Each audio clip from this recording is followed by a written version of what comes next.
दोस्तों नमस्कार।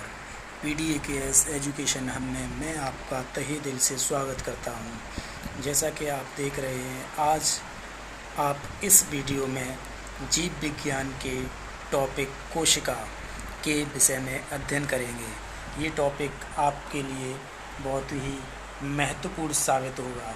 इस वीडियो को अंत तक देखें तथा अपने मित्रों को शेयर करें और यदि चैनल पर नए हैं तो चैनल को सब्सक्राइब करें। तो अब हम टॉपिक को स्टार्ट करते हैं। जैसा कि आपने थंबनेल पर देखा होगा, टॉपिक सेल। तो सेल यानी कोशिका। कोशिका को अंग्रेजी में सेल कहते हैं। तो कोशिका को अंग्रेजी में सेल कहते हैं, जो लैटिन भाषा के किस शब्द से, सेलुला शब्द से लिया गया है, जिसका अर्थ एक छोटा कमरा है। यानी जो हमारी कोशिका है, कोशिका का अंग्रेजी शब्द सेल है और सेल जो लैटिन भाषा के सेलुला शब्द से लिया गया है, जिसका अर्थ क्या होता है, एक छोटा कमरा। कुछ सजीव जैसे जीवाणुओं के शरीर क्या होता है कि एक ही कोशिका से बने हुए होते हैं, इतनी एक कोशिका से, उन्हें हम एक कोशिकीय जीव कहते हैं। जबकि कुछ सजीव जैसे मनुष्य का शरीर है, ये मनुष्य का शरीर, तो मनुष्य का शरीर आपका बहुत ही यानी अनेकों कोशिकाओं से मिलकर बने होते हैं। तो उन्हें क्या कहते हैं, बहुकोशिकीय जीव कहते हैं। सजीवों की सभी जैविक क्रियाएं कोशिकाओं के भीतर होती हैं।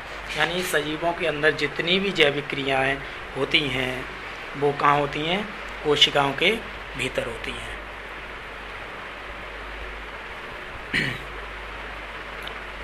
तो जैसे कोशिकाओं के यानी जो विज्ञान की जो शाखा होती हैं, अलग अलग शाखाएं होती हैं, तो हम जिस शाखा के अंदर कोशिकाओं का अध्ययन करते हैं, किसका, कोशिकाओं का अध्ययन, उसको हम साइटोलॉजी कहते हैं। तो आपको साइटोलॉजी इंग्लिश का इस तरह भी लिखा हुआ हो सकता है या फिर इस तरह भी लिखा हुआ हो सकता है। तो दोनों ही शब्द याद रखेंगे, और या फिर इसको हम कोशिका जैविकी कहते हैं या सेल बायोलॉजी कहते हैं। एक शब्द आपने शुरुआत से ही सुना होगा, एक कोशिका शरीर की मूलभूत इकाई है। यानी जो कोशिका होती है वो हमारे शरीर की मूलभूत इकाई है। तो ये मूलभूत इकाई है कैसे, इसके बारे में हम आगे विस्तार से चर्चा करेंगे। तो अगला है कोशिका संरचनात्मक और क्रियात्मक इकाई है। तो हम अब कोशिका मूलभूत इकाई है उसके बारे में विस्तार से अध्ययन करेंगे। कोशिका यानी सबसे पहले तो ये कोशिका बनी कैसे, तो जानते होंगे एक शुक्राणु, क्या, शुक्राणु, एक आपका शुक्राणु प्लस एक अंडाणु, क्या, अंडाणु। एक शुक्राणु और एक अंडाणु मिलकर के एक सेल बनाते हैं। क्या बनाते हैं, सेल। जिस सेल, ये जो सेल बनती है इसको हम जाइगोट बोलते हैं। क्या बोलते हैं, जाइगोट, यानी जाइगोट नाम बोलते हैं, जिसको हिंदी में युग्मक बोला जाता है। क्या बोला जाता है, युग्मक। ठीक। अब जब जो नई सेल बन के तैयार होती है उसको क्या बोलते हैं, जाइगोट, और हिंदी में युग्मक कहते हैं। तो जब युग्मक यानी जो सेल बनती है उसके बाद होता है, जैसे एक सेल का निर्माण हो गया हमारा, फिर सेल डिवीज़न होता है। क्या होता है, सेल डिवीज़न। तो ये कई सेल बना लेते हैं, इस तरह से सेल डिवीज़न हो जाता है इनका। तो ये सेल मिल कर के एक क्या बनाती हैं, टिश्यू। क्या बनाती हैं, टिश्यू बनाती हैं, यानी जिसको हम ऊतक कहते हैं। ऊतक कैसे बनते हैं, सेल डिवीज़न मिलकर के अनेकों कोशिकाओं का निर्माण होता है। उसके बाद जब सेल एक साथ मिल जाती हैं तो हम उसको बोलते हैं टिश्यू।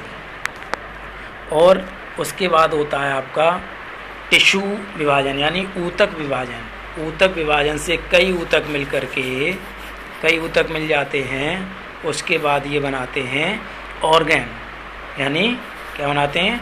ऑर्गन यानी अंग, यानी कई और टिश्यूज मिल करके ऑर्गन बनाते हैं, और कई ऑर्गन मिल करके ऑर्गन सिस्टम बनाते हैं, यानी अंग तंत्र बनाते हैं। कई ऑर्गन मिल करके क्या बनाते हैं? ऑर्गन सिस्टम बनाते हैं, ऑर्गन सिस्टम। ठीक, ऑर्गन सिस्टम बनाते हैं, और कई ऑर्गन सिस्टम मिल करके क्या बनता है? बॉडी का निर्माण होता है हमारी।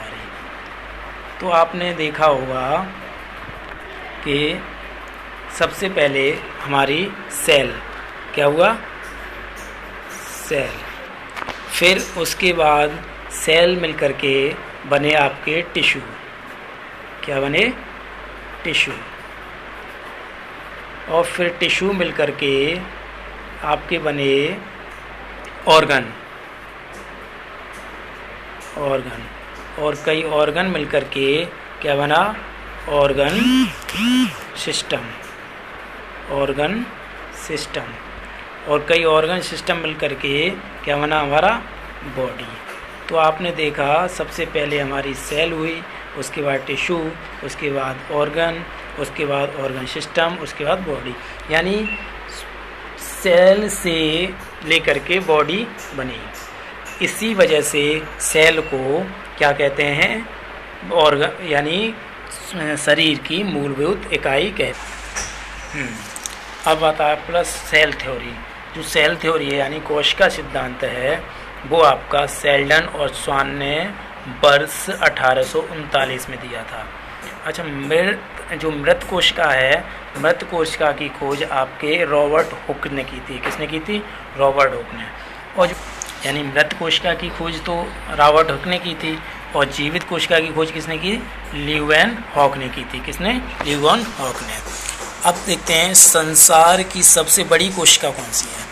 तो वो होती है आपकी शुतुरमुर्ग का अंडा, यानी ऑस्ट्रिच की सेल। और आपकी संसार की सबसे छोटी सेल वो होती है बैक्टीरियल सेल, यानी जीवाणु की कोशिका, जिसका नाम माइकोप्लाज्मा जेलीस्पेक्टम होता है। क्या होता है? माइकोप्लाज्मा जेलीस्पेक्टम। यहाँ एम छूट गया आपका, जेलीस्पेक्टम। ठीक।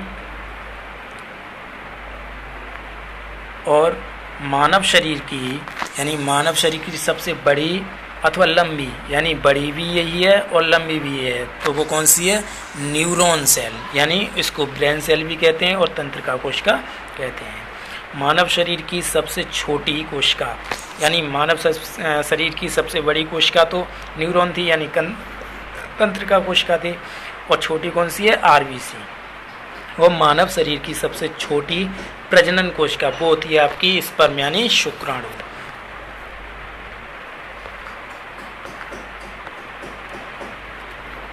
देखिए आपके समक्ष ये सेल का चित्र है, जिसको आप देख सकते हैं।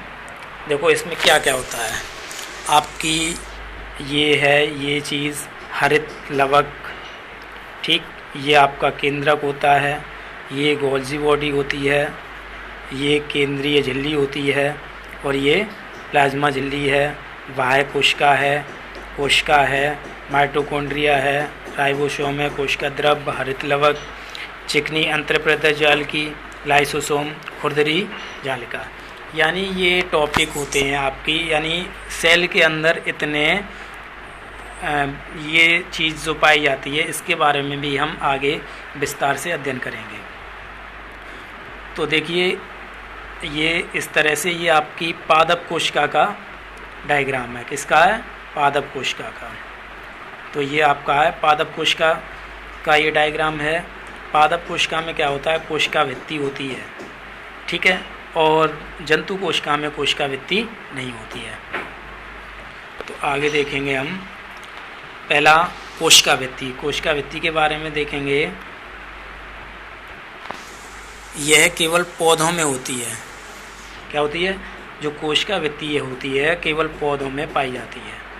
इसका निर्माण सेलुलोज से होता है, यानी कोशिका भित्ति का निर्माण किससे होता है? सेलुलोज से। सेलुलोज पादप कोशिका का निर्जीव भाग होता है। ये कैसा भाग होता है? निर्जीव भाग होता है पादप कोशिका का। सेलुलोज पादप कोशिका का कठोर भाग है। कैसा है? कठोर भाग। और जो इंसेक्ट्स की जो कोशिका भित्ति होती है वो काइटिन की बनी होती है। किसकी बनी होती है? काइटिन की। तो दोस्तों, यदि वीडियो अच्छी लगी हो तो वीडियो को लाइक करें, कमेंट करें और अपने अपने सुझाव दें कि वीडियो में और क्या परिवर्तन करना चाहिए, और अपने दोस्तों को शेयर करें।